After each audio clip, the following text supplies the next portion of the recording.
He's produced music for everyone from Patti LaBelle and Destiny's Child to Hezekiah Walker and Fred Hammond. And he's also a singing powerhouse in his own right. Here to tell us about his new album, Grown Folks Gospel, and his long life journey into the music industry is Grammy Award-winning producer and gospel artist J. Moss. Welcome to the show. Hey, thank you. Looking good. I love the intro. I love the intro. All right. It's all true. Yeah, and we love the album, but it's called Grown Folks Gospel, but how grown is it? It's grown. It's Just grown. for adults, or can everyone enjoy it? No. It's about intimacy and relationship with God on every level. So from couples all the way down to the single, and then of course from the older and to the younger. I'm a youth pastor at my church, so we still promote having intimate relationships and very sincere, mature relationships, even at the 14, 15, 16-year-old level. So how grown do you have to be to listen to this album? No, it's not that at all. It's just the concept. It's dealing with real life stuff, and so many people that follow me for years, they're like, Jay, we're waiting on that record. Yeah, stuff you put out is nice and we love it, but we're waiting on that record. What does that mean, that record? This is it. Okay. So what's going to be? Just from my R&B background and things of that nature, and just being in the studio with Boyz II Men and Dru Hill when they were hot, and Destiny's Child, and so many greats, and Patti LaBelle, and Kelly. It was like, it was starting to rub off, So, of course, being around them, I was able to see what it took. To make records like that. And the people that follow me, it was just like, Jay, it's your turn, So, of course, from a gospel perspective, but definitely that mature soul feel. Okay. And there's some impressive collaborations on this album. Oh, my goodness. Tell us about some of the people you worked with. Oh, man. P.J. Morton from Maroon 5 is on it. And then, of course, we just dropped a new single with Faith Evans called You Make Me Feel. And the song has just taken off. And she's a gospel lover herself, but the song just speaks to so many people, to the couples, to the single ladies who are really just trying to live their lives right and save themselves for the right situation and be committed to Christ.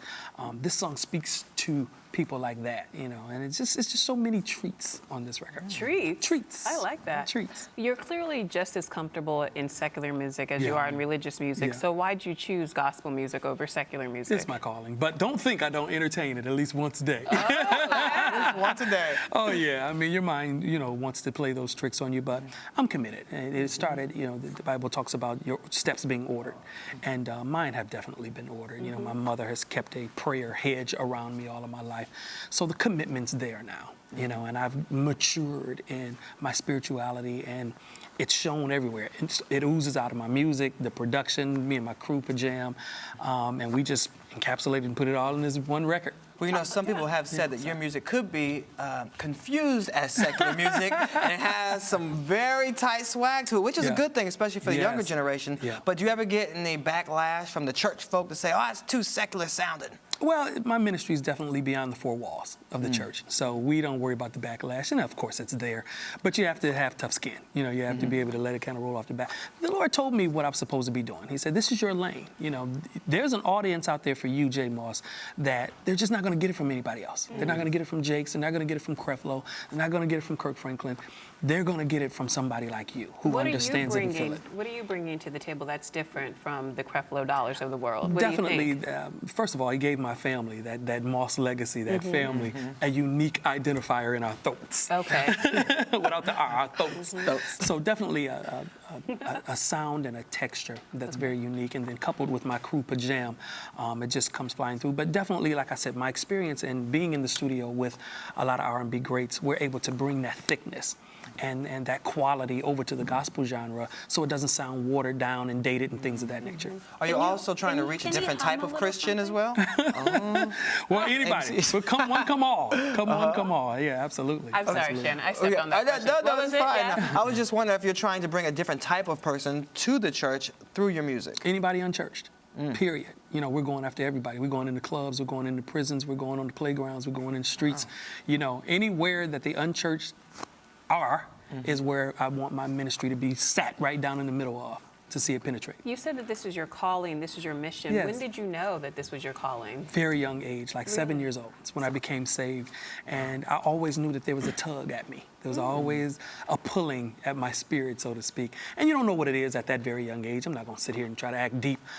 It didn't really start to come to me until I was in Michigan State University. That's when it really started keeping me up at night, like, oh my goodness, I'm not supposed to be here. So wait, you know? what happened? Did you have an epiphany? Were No, there you a just- series you of just- events that led to you God just starts to realizing? deal with you in a certain way. Starts to speak to you in your quiet time, and you start feeling uneasy. You know, it's you don't have a twitching in your neck or nothing like that. Nothing weird, but it's just he starts to deal with you, and your heart begins to be drawn in a direction that lets you know, okay, I'm supposed to be somewhere else, and then he just starts to lead you down that path. Well, you also had a great foundation at home. Your father is the gospel star, Bill Moss Sr. Yes. Your cousins are the Clark My dude, sisters. yes. I mean, that's a great legacy to follow in their footsteps. When did you know that was it when in college you talked about following their footsteps, but well, you used to travel with them as well as a little kid, At right? a very young age, man. 7 years old, 8 years. Dad stuck a mic right down my throat Really? before I could talk really good yet. Yeah. And so it was it's been in me all my life. And then being in a family with such greats, you know. With the I Clark sisters. Yeah, you know, world Come renowned, on. right? Yeah.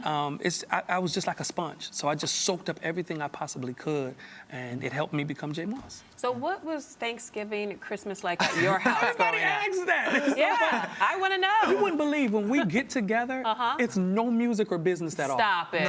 I'm serious. No. We don't That's sit hard to being believe. around the piano and just you know when we do that? When we're on sets like these and there's a piano in the corner. Really? Then we start goofing Well, we off have a and singing piano together. right So here. Take it stop. away. Look. Stop. But that's when we do it. But like Christmas, New Year's, Thanksgiving, those types of things, we sit around and we just enjoy each other as people.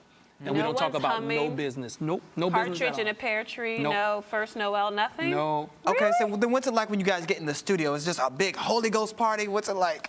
Well, I'm a hard taskmaster in the studio with my family because my work ethic is up here. You know, just being with Pajam, we learned how to really, really grind hard. So there's a lot of flames in the studio when we get in there because I'm hitting them, and then I'm the younger of the crew. Okay. So they're like, I'm your elder. I'm supposed to be telling you what to do, but I'm the leader. I'm the producer. Right. So it gets a little weird. It gets a little tricky in the studio. Well, have they ever given you any advice about the music business? I won't let them. I teach them. They don't give me advice. I give it to Even them. your father? No. Dad was instrumental, man. He's the one that told me to write, you know, when I didn't want to, or when I didn't feel like it, or even think I had the skill set. So Dad and Mom were very, very instrumental in that journey. Mom was always just on the spiritual side, telling us, you know, live what you sing about. And then Dad was like, okay, when you get up on stage, you got to have a presentation. So what's going to make you different? Show me something. Right. You know, give me something. And if we didn't have anything, he showed it to us and gave it to us. Talk to us about the house fire that you suffered. Oh, my goodness. And how did that impact you as a person, and how did that change the way you've lived your life? Because I know when you have something that cataclysmic happen, it helps shape who you are. Absolutely, but it's like the sixth time around now, not with house fires, but every album, it's like my sixth record now, the Lord takes me through something traumatic. And it's almost like he wants me to feel the tone or the message of that particular record. So in Really? this instance, it was the house fire. 6 minutes top, I had to watch my whole house, everything that we worked for, my wife, my children, all our stuff, be totally burnt to a crisp. And, you know, you got tears in your eyes and everything, you know, it hurts, you know, but I was thankful I got out alive. But in my quiet time, the Lord said, now, for the last 8 to 10 months, you've been working on a record. You've been working on it, directing the lyrics towards the listener. Now what I want you to do is stop, pause a moment, take that same CD and play it back to yourself. Tell me what you feel. Tell me if this stuff works. Tell me if it's penetrating. So now when I get up on stage, I can feel what the audience is feeling because I just got out of it. But I'm like, Lord, I got to go through this every time, and the tests are getting harder each record. So I'm like, I'm man, not this putting out might any more albums. be my Forget last one, for real. Well, it can't be But your you last know, one before the Holiday Right. Praise Tour. You got to Oh, tell us man. about that. Yeah, And it's who's my- going to be joining you on the road? Myself, first of all, my crew's putting it together. It's Pajam Presents. And it's myself, Isaac Curry, Pastor Jason Nelson, and 2103, our group. And it's like a little gentleman's tour, gentleman's night out. 3 good-looking brothers, 4, 5 good-looking brothers up on stage. stage, and everybody's gonna have a nice short amount of time to do their hits, and we're gonna come on the stage and collab with each other a little bit, and then we're gonna get out of there. But it's we got 6 or 7 cities lined up right now, so it's already success. It's success before it even comes out of the gate, and we're really excited about it. Now, when does the tour start, and when can we get the new album? It's like the first week, like the end of this month, but really the first week in December is where we're gonna hit the road. All right. And we'll check out Grown Folks Gospel as Yes, well. check it out. Hot album. Download. Oh, download? Please. All right, download. Please, because you know the stores are getting a little funny about how much gospel true. product they will carry. That's true. And the way that we come against that is we have to show them that we do support and buy gospel music by going to iTunes and Amazon and those types of sites and purchasing and supporting gospel music. And when you do, right. you will not be disappointed. Thank you so much for joining us. We Thanks appreciate for it. having me. All right. That's your. And you're watching Arise Entertainment 360.